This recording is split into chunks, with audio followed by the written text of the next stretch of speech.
Hello everyone. Today our topic is theory of supply. Last videos we have discussed about theory of demand.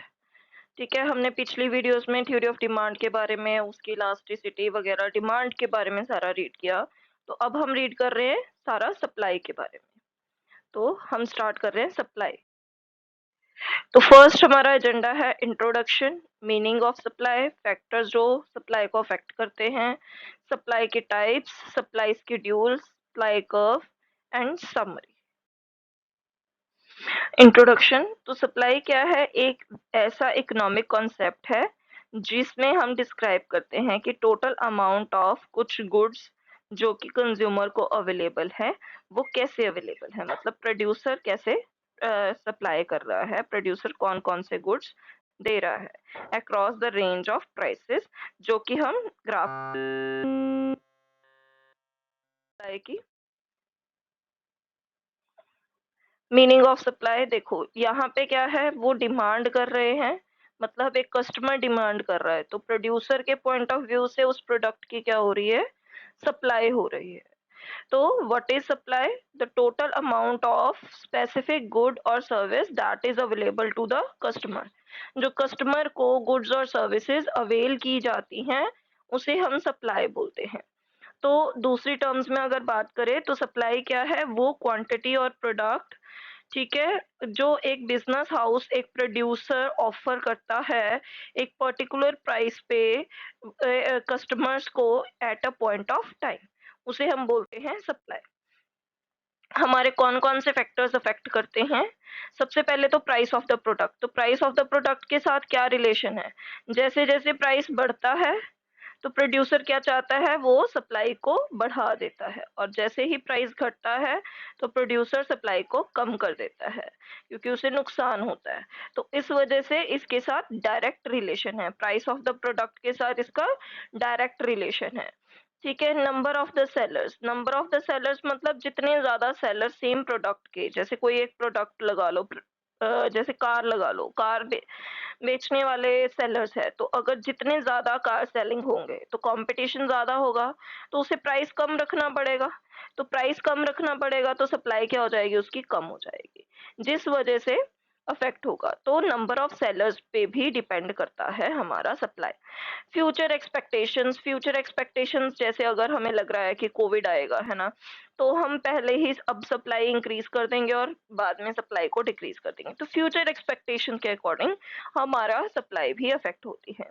Industrial size, हमारा size industry का बड़ा है या छोटा है, small scale पे है इंडस्ट्री या लार्ज स्केल पे है जो प्रोड्यूस करती है।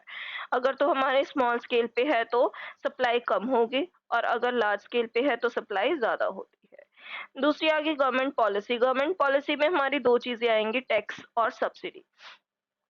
जैसे जीएसटी अगर किसी प्रोडक्ट पे ज्यादा है तो टैक्स ज्यादा है, अगर टैक्स ज्यादा है तो सप्लाई क्या हो जाएगी, कम हो जाएगी, क्योंकि टैक्स की वजह से उसका प्राइस बढ़ने लग जाएगा, तो वो सप्लाई इतनी नहीं कर पाएगा।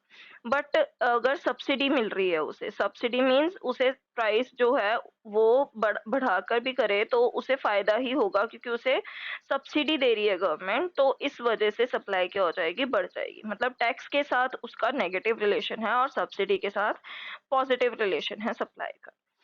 टेक्नोलॉजी की बात करें तो जैसे जैसे टेक्नोलॉजी बढ़ेगी सप्लाई बढ़ती जाएगी, और जैसे जैसे टेक्नोलॉजी कम होती जाएगी हमारे इंडस्ट्री में तो वैसे वैसे सप्लाई कम होती जाएगी। प्राइस ऑफ द इनपुट्स की बात करें, इनपुट्स मतलब जो फैक्टर्स हम लगा रहे हैं, जैसे लैंड, लेबर, कैपिटल, ठीक है, तो लेबर वगैरह में, तो इनपुट्स का प्राइस अगर बढ़ गया तो कॉस्ट बढ़ जाएगी, कॉस्ट बढ़ जाएगी तो सप्लाई बढ़ जाए, सॉरी, प्राइस बढ़ जाएगा, प्राइस बढ़ जाएगा तो उसका प्रॉफिट कम हो जाएगा, तो सप्लाई वो कम कर देगा। तो इस वजह से प्राइस ऑफ द इनपुट्स के बढ़ने से सप्लाई क्या हो जाती है, कम हो जाती है। Price of the related goods, related goods कैसे, कि जैसे टी का प्राइस अगर बढ़ गया तो टी का प्राइस बढ़ने से क्या हो जाएगा कि लोग जो है हम कॉफी की तरफ शिफ्ट कर जाएंगे, क्योंकि कॉफी का प्राइस क्या है, सस्ता है, तो हम सप्लाई कम कर देंगे ताकि हमारे जो प्रोडक्ट का प्राइस है वो भी बढ़ने लग जाए और हमारी सप्लाई बेटर हो जाए, हमें भी प्रॉफिट हो। तो इस तरीके से ये सारे फैक्टर्स अफेक्ट करते हैं। अब हम बात करेंगे टाइप्स ऑफ सप्लाई की। हमारी दो टाइप्स हैं, इंडिविजुअल सप्लाई और मार्केट सप्लाई।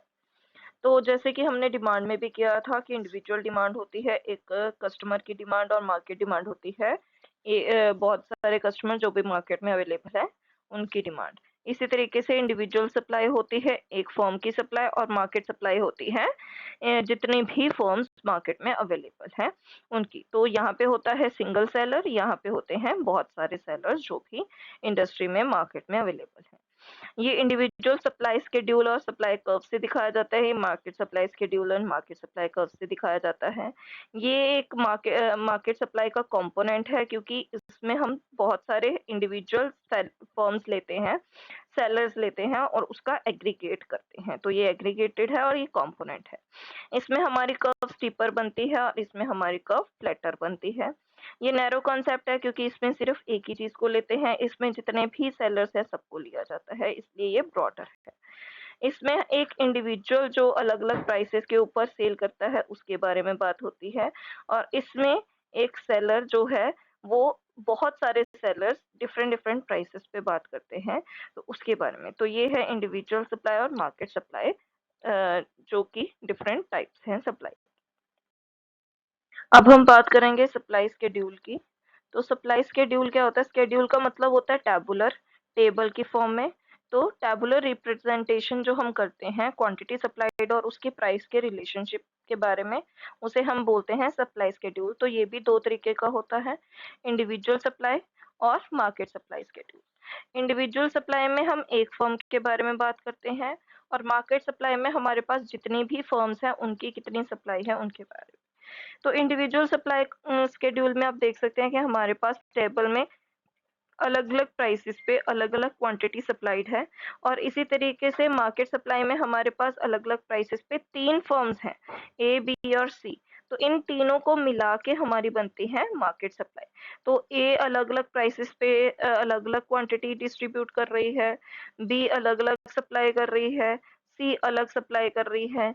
तो इन तीनों को मिलाकर हमारी बन जाती है मार्केट सप्लाई, जो है टोटल मार्केट में सप्लाई अवेलेबल।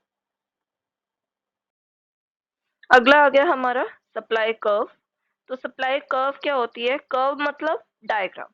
तो ग्राफिकल रिप्रेजेंटेशन अगर हम करते हैं क्वांटिटी सप्लाइड और प्राइस की, उसे हम बोलते हैं सप्लाई कर्व। ये भी हमारी दो टाइप्स की होती है, इंडिविजुअल सप्लाई कर्व और मार्केट सप्लाई कर्व। जैसे हमने पीछे किया था कि प्राइस क्या है हमारा 10, 20, 30, 40 जो भी है, तो उस पे हमारी जो कर्व वो है क्वांटिटी सप्लाइड है वो है 10, 20 है ना। तो उसके बेसिस पे हम अगर एक फर्म की ए फर्म की ड्रॉ कर रहे हैं तो उसे हम कहेंगे individual supply curve. Market supply में ये है हमारी ए की, ये है हमारी बी फर्म की, ये हमारी है सी फर्म की, और ये हमारी है मार्केट सप्लाई कर्व। तो इन तीनों को जब हमने प्लस किया तो इन तीनों को मिला के हमारी ये कर्व बन गई। तो हमने मार्केट सप्लाई कर्व क्या होती है? जब हम ए फर्म की बनाएंगे, फिर बी की बनाएंगे, फिर सी की बनाएंगे, फिर उसके बाद इन तीनों को कंबाइन करके, तो ये तीनों को कंबाइन करके हमारी मार्केट सप्लाई कर्व। तो आप देख सकते हैं यहाँ पे ये फिर भी फ्लैटन है, और ये स्टीप है और ये फ्लैटन होगी। तो ये मार्केट सप्लाई कर्व जो होती है वो फ्लैटन होती है। Now summary. तो हमने क्या देखा कि सप्लाई क्या है? वो क्वांटिटीज है गुड्स और सर्विसेज की जो कि एक फिक्स टाइम में अलग अलग प्राइसेस पे हम सेल कर सकते हैं, मतलब प्रोड्यूसर अवेलेबल करवाता है।